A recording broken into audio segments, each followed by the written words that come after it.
De vez em quando, gosto de fazer o que chamo de acampamento minimalista.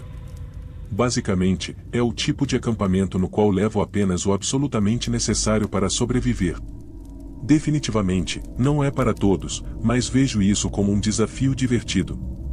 Às vezes, nem mesmo levo uma barraca, apenas uma lona para me deitar no chão. Fiz exatamente isso em um fim de semana de junho. Eu estava sozinho, no meio da floresta. Não era um acampamento como os tradicionais, geralmente evito esses lugares. Prefiro uma parte completamente desabitada da floresta. Normalmente, o que faço é estacionar em algum lugar aleatório à beira da estrada da floresta, caminhar pelo menos 1 milha e acampar onde estou. Às vezes, se encontro um pequeno corpo d'água, acampo próximo a ele. Enfim, foi a primeira noite desta viagem específica. Nesse ponto, já estava escuro. Eu estava deitado ao lado de uma fogueira que fiz com um pequeno kit de acendimento que havia levado, quando começou a chover. Novamente, eu não tinha uma barraca e não conseguiria passar a noite na chuva. Para piorar as coisas, verifiquei o clima para o fim de semana na noite anterior e não estava prevista chuva. Acho que isso apenas mostra o quão imprecisas essas previsões podem ser. Estava apenas garoando, mas eu sabia que se piorasse, teria que cancelar toda a viagem e voltar para casa. Claro, piorou. Começou a chover torrencialmente, para piorar ainda mais, trovões e relâmpagos começaram a cair nas proximidades. Então, empacotei o pouco que tinha e comecei a correr de volta para o meu carro através da floresta escura, iluminada apenas por uma lanterna fraca que eu tinha em mãos e pelo ocasional clarão dos relâmpagos. Felizmente, cheguei rapidamente ao meu carro estacionado. Para enxergar qualquer coisa à minha frente, tive que colocar os limpadores de para-brisa na configuração máxima. Eu tinha cerca de 10 a 12 milhas nessa estrada isolada e estreita na floresta, sem luzes de rua, antes de chegar a uma estrada principal. Eu estava apenas a cerca de 2 milhas quando virei uma curva e vi um Subaru com um pequeno reboque estacionado diagonalmente na estrada. A forma como estava estacionado bloqueava completamente o meu caminho.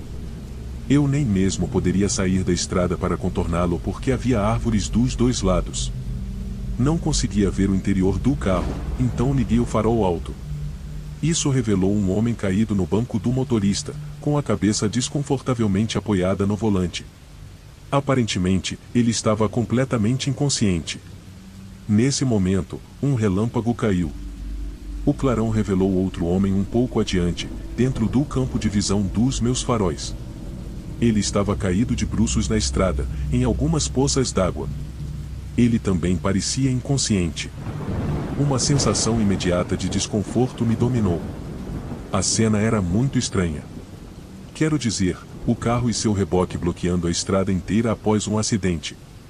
E todos os envolvidos estavam inconscientes. Vários sinais de alerta surgiram em minha mente. Sempre ouvi histórias de pessoas fingindo estar mortas no meio da estrada para atrair pessoas desavisadas para fora de seus carros, com algum propósito sinistro. Decidi que não queria fazer parte disso. Comecei a dar marcha ré para encontrar um ponto onde as árvores me dessem espaço suficiente para fazer uma manobra de retorno em 3 tempos. Meus olhos continuavam se voltando para o espelho retrovisor e para o Subaru. Justo quando me afastei o suficiente, virei a cabeça novamente na direção do Subaru pela última vez, e meu sangue gelou. O homem que estava no banco do motorista e o homem caído na estrada agora estavam correndo em minha direção a toda velocidade. Enquanto isso, mais homens saíam do reboque e faziam o mesmo. Devia haver pelo menos 5 ou 6 caras correndo em minha direção.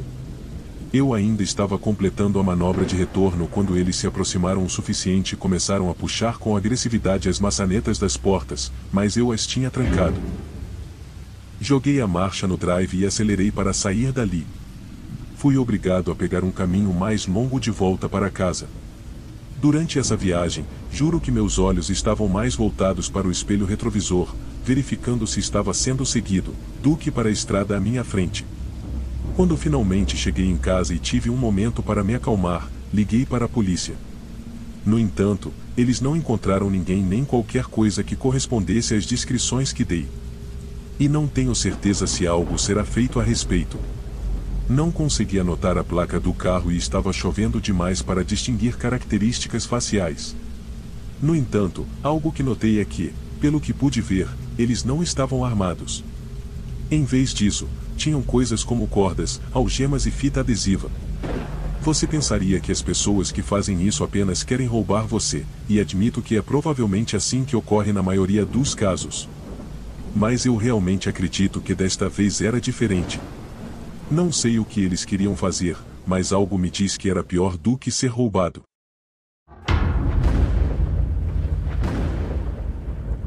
A casa em que cresci era muito grande. Meu quarto ficava no segundo andar e a janela dava para a entrada de carros e para a rua do bairro.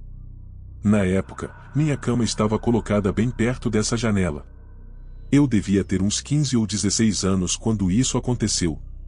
Meus pais estavam fora da cidade de férias e eu não tinha irmãos, o que significava que eu estava sozinho em casa. Como adolescente, costumava ficar acordado até tarde, às vezes fazendo lição de casa, mas na maioria das vezes navegando nas redes sociais ou mandando mensagens para amigos. Já eram por volta das 4 horas da manhã e eu estava fazendo exatamente isso, deitado na cama. Preciso mencionar que estava chovendo durante toda a noite, com um som ocasional de trovões ao longe, e, estando no segundo andar, era bastante barulhento. No entanto, nem mesmo isso abafava o som que posso descrever apenas como leves batidas no vidro. Como mencionei antes, minha cama estava bem ao lado da janela. O som estava bem perto do meu ouvido, então naturalmente eu pensei que viesse da janela. Para ser completamente honesto, o som era muito diferente da chuva batendo na janela, mas eu me disse que estava no segundo andar, só poderia ser a chuva. Quer dizer, o que mais poderia ser? Então, fiquei ali e ignorei completamente. Passaram-se mais 30 minutos e eu ainda estava acordado, deitado na cama com o celular. De repente, ouvi o som familiar do motorzinho quando a porta da garagem estava se abrindo.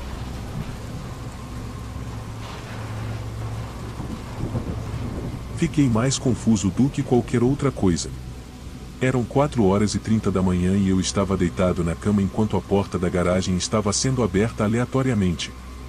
Imaginei que algo relacionado à eletricidade devia estar com defeito por causa da tempestade, então me levantei para ir lá e fechá-la novamente. Eu estava descendo as escadas quando parei. No canto da cozinha, pude ver uma figura vestida toda de preto e agachada, mas não conseguia dizer se o que estava vendo era real. Fiquei parado ali por mais uns 20 segundos, esperando pelo próximo raio para iluminar o suficiente e ver. Meu coração afundou. Era claramente uma pessoa, mas eu não conseguia dizer se ela estava olhando na minha direção ou não. Decidi que, em vez de sair correndo, fingiria que tinha esquecido algo no andar de cima.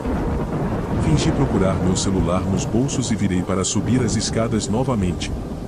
Quando cheguei ao meu quarto, fechei a porta, tranquei-a e empurrei minha cômoda na frente. Imediatamente depois, liguei para o meu pai, e por algum milagre ele atendeu, com a voz sonolenta.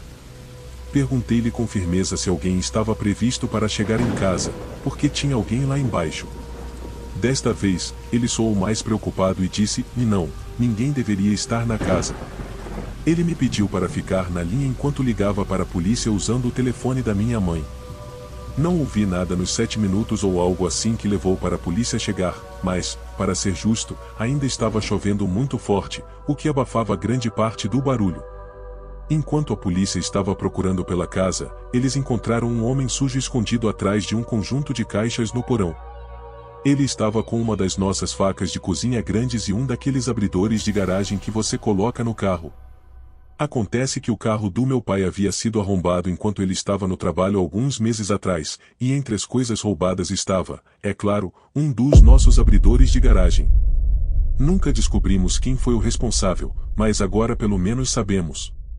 Embora não saibamos como ele descobriu em qual garagem o controle remoto funcionava. Também não sabemos o que ele tinha planejado fazer naquela noite enquanto eu estava sozinho em casa.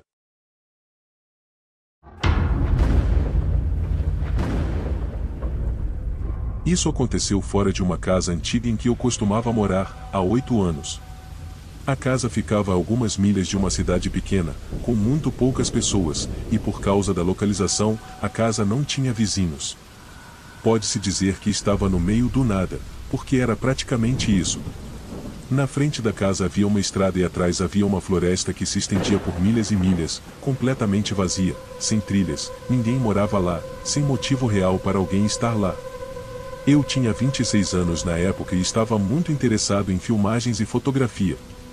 Eu particularmente gostava de fotografia noturna. Em uma noite, havia uma tempestade com trovões ao longe. O ar estava úmido, mas não estava chovendo. Sendo apaixonado por fotografia e tendo uma câmera bastante boa, decidi tentar capturar alguns dos raios.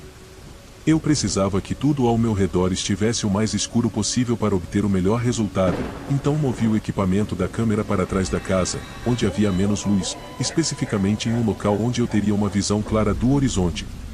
A casa tinha uma cerca de metal bastante pequena com um portão, que marcava o quintal. Apenas cerca de 15 metros do portão estava a linha de árvores da floresta. Fiquei sentado dentro da cerca por cerca de 1 hora e tirei algumas fotos muito boas dos raios.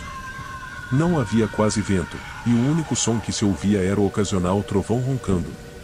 Enquanto estava sentado ali, senti vontade de me aliviar, então abri o portão e fui em direção à linha de árvores. Fiquei lá por cerca de 30 segundos.